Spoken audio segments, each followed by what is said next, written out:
sure it'll work now.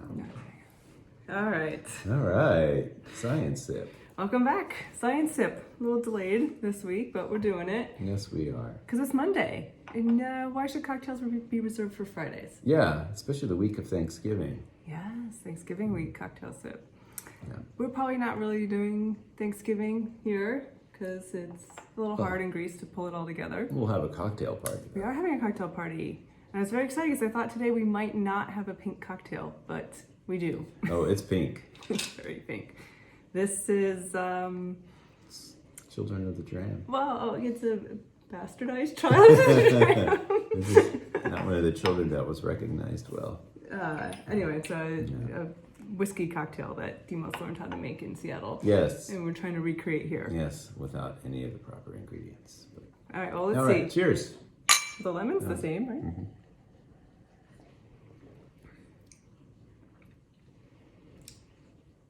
I like it.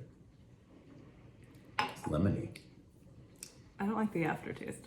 You don't like the aftertaste? No. That's a shame. It tastes very peaty. Very peaty. Not just peaty, like you're sucking on an old tire. That is what peat is supposed to taste like. So, excellent. All right. Well, let's get down to the science. Dang. Okay. All right.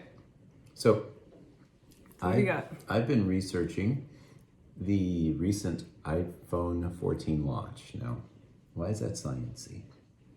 There's a neat feature in the iPhone 14, which I think is not going to really seem like an important step for a lot of people, but it is a fascinating new capability, and that is the ability of the iPhone to talk directly to a satellite.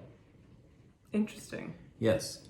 So this is a new service that Apple has been working on for years.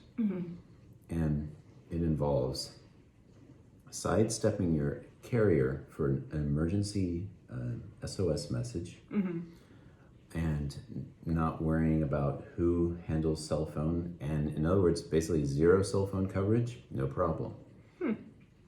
The caveats are that the technology is direct line of sight to a orbiting constellation of satellites over North America, and now, as of a couple of days ago, over Europe.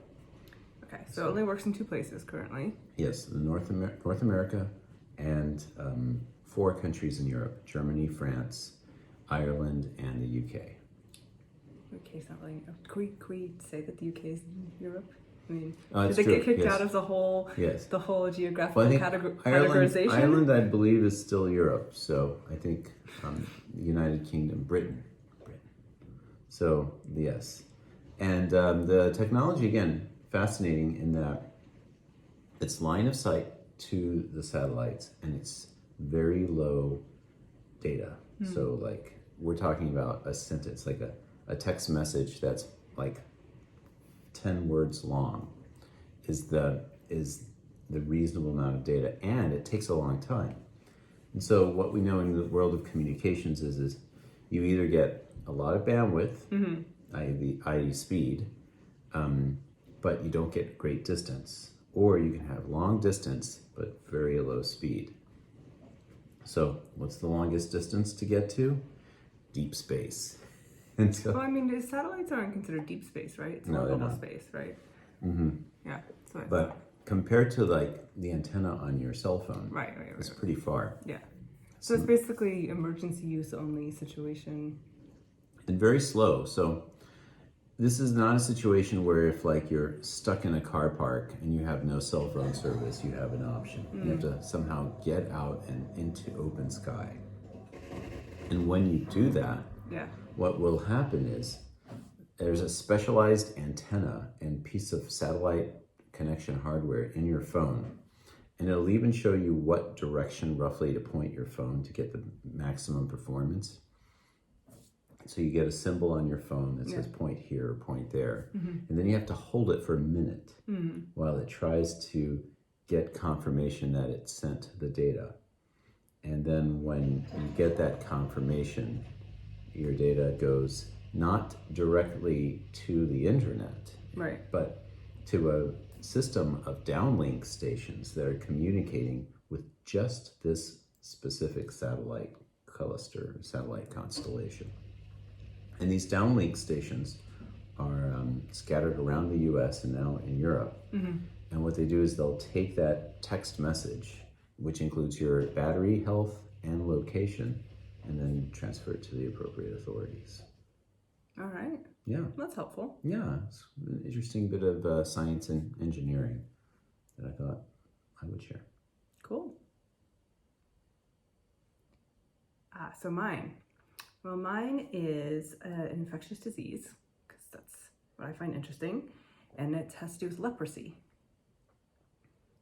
So leprosy. I haven't heard of that. What? I haven't heard of that one in a long time.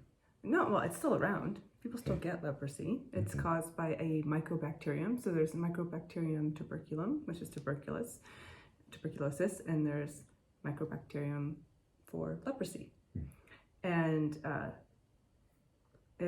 despite what you see in movies and in the Bible, there's leper colonies. It's actually not very contagious. Okay. So you can be around somebody who has leprosy and probably not get it too. And it does damage skin, nose, eyes, etc. It plays a little bit different role in its animal host. Do you know what animal can have leprosy? There's a couple different ones, but there's an interesting one that get a natural host for leprosy. Well, I guess we can eliminate house pets, because you don't really talk about it with that. And since house pets are in the home, you'd probably get more airtime in the media. My guess is, I don't know, ostriches. Armadillos. Armadillos. Have you ever seen an armadillo, like in the wild? I think in West Texas, I might have. Yeah. I saw a dead one on the side of the road. Okay. One time. Anyway, so researchers in the US and the UK, they took the leprosy bacteria and they added it to the livers of armadillos, to like liver cells from armadillos. And a very interesting thing happened. The bacteria hijacks the liver cells and reprograms them. So it's actually a little anti-aging mechanism. So it takes the liver cells back to a pseudo stem cell-like state. That's amazing. So it's of a differentiated liver cell, which is capable of, detoxifying and cleaning, because that's what your liver does, not the teas that you buy, your liver. So instead of doing that, it was back to a more stem cell-like state.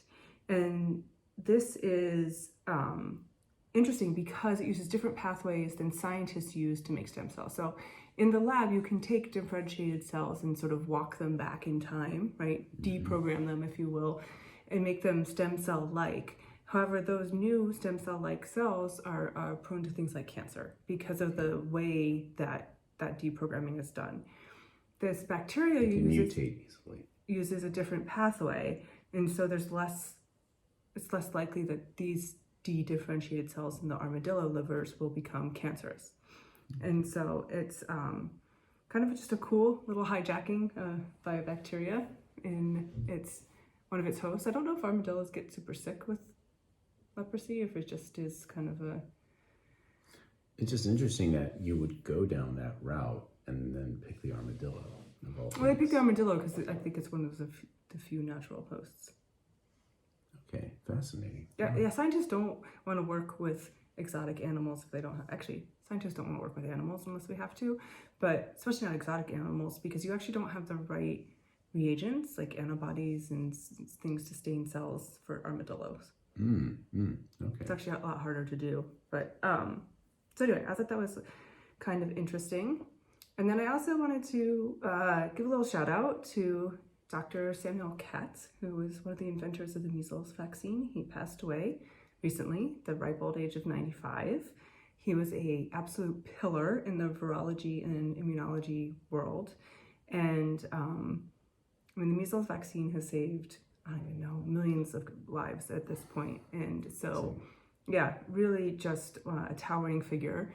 And it's a loss for the scientific community, I think. Yeah, absolutely. So that was our science tip for this week. Maybe we'll do another one at the end of the week. We'll see how we're doing. Maybe by then I'll have my drink figured out. Yeah, say not this recipe. I just very drinkable. All right. We'll see you all later.